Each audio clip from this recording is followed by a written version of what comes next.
Framed by Power. The story of Alana. A faint greenish glow from the streetlights stretched long, eerie shadows across the cracked pavement as Alana Green trudged home from another grueling shift at Rose's diner. Every step sent a dull, aching throb through her tired legs, the exhaustion clinging to her like a second skin. The lingering scent of French fries and grease clung stubbornly to her hair and uniform, a simple black polo and worn-out slacks now stained with the evidence of the day's labor. As she adjusted the weight of her backpack, her fingers instinctively dipped into her pocket, retrieving a crumpled stack of bills and loose change. She counted them again, her lips barely moving as she whispered, $79.87. Her fingers brushed over each coin, each bill, calculating her total savings in her head, $212. Not nearly enough. Not yet. But closer than yesterday. One more double shift, she thought. Just one more, and she might finally be able to send in her application to Howard University. The night air was sharp, crisp with autumn's early bite. The storefronts along Juniper Street stood dark and silent, their glass windows throwing back her shadow as she walked past. She pulled her denim jacket tighter around her shoulders, the weight of her chemistry textbook in her backpack strangely comforting. She could do this. She had to. A low hum cut through the quiet. Headlights. To her left, a police cruiser crept along the curb, moving just slow enough to set off alarms in her mind. Alana's pace remained steady, her breathing even, but her shoulders tensed. Just a routine patrol, she told herself. Just keep walking. The cruiser didn't pass her. It crawled behind her, its engine purring low, almost predatory, as if it were stalking its prey. Her pulse quickened. Then sirens. A sudden, deafening wail shattered the stillness of the night, piercing the air like a blade. Blinding white light flooded over her, turning the world into a stark contrast of black and white, light and shadow. Hands where we can see them. Get on the ground now. The command, barked through the cruiser's loudspeaker, sent ice through Alana's veins. She froze. Her hands trembled as they rose into the air, her breath catching in her throat. Two officers leapt from the vehicle, guns drawn. Officer Grant Reynolds, stocky, pale, with close-cropped gray hair and cold, unreadable eyes, grabbed Alana's arm, his grip like iron. In an instant, he shoved her forward, slamming her against the hood of the cruiser. The metal was scorching hot, searing her cheek.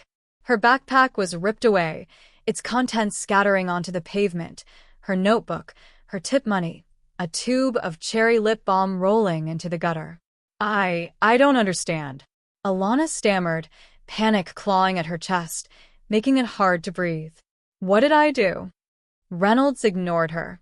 His gloved hands twisted her wrists into cuffs, the metal biting deep into her skin. Armed carjacking, he said, voice devoid of emotion. 3 blocks away.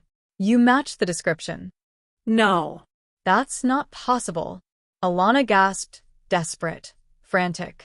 I was at Rose's all night. Check the cameras, talk to my manager. Her voice cracked, but Reynolds didn't care. Didn't even hesitate.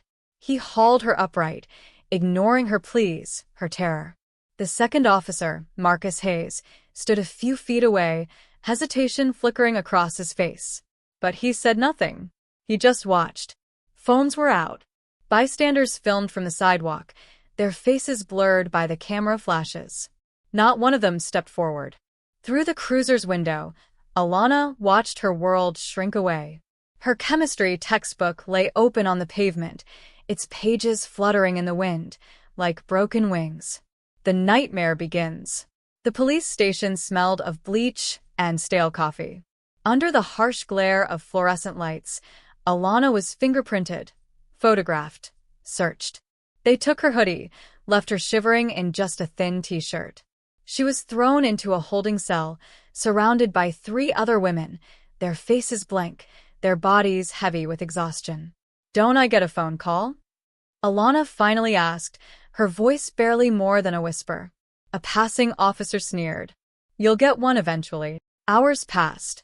No way to tell night from day. Finally, a rumpled public defender arrived. "I'm Gavin Pierce," he said, flipping through his notes without even looking at her. "We need to prepare for your hearing." "I'm innocent," Alana pleaded. "I was at work." Pierce barely blinked. "We'll talk strategy later." "No time now." A courtroom without justice. The next morning, Alana stood in court, still wearing her stained diner uniform. At the bench, Judge Raymond Caldwell, silver-haired, cold-eyed, sat with an expression as rigid as stone. The prosecutor laid out the charges with theatrical exaggeration. Armed carjacking, terrorizing an innocent victim, fleeing the scene. When Pierce tried to argue for a delay, to pull surveillance footage from Rose's diner, Caldwell cut him off. "The victim identified the defendant. The evidence is clear." Alana's voice burst out. She couldn't stop it. "I was at work." "Check the footage." Silence. Caldwell barked. Then one swift, cruel moment. 5 years in juvenile detention. A piercing scream from the gallery. Alana's mother, Alana Green. Her little sister, Mia, stood frozen, clutching their mother's hand. But Mia wasn't done. As the bailiffs dragged Alana away, Mia yanked out Deidre's phone and dialed. Her voice quivered. "Daddy." The courtroom stilled. Then, the doors slammed open. U.S. Attorney General Julian Green strode in. The air shifted. His presence was a storm. "Release my daughter." His voice was like a gunshot. Caldwell paled. His smirk vanished. "Mr. Green, this is my courtroom," Caldwell said, scrambling for control. Julian's stare never wavered. "Then you won't mind if I give this case my personal attention." Panic.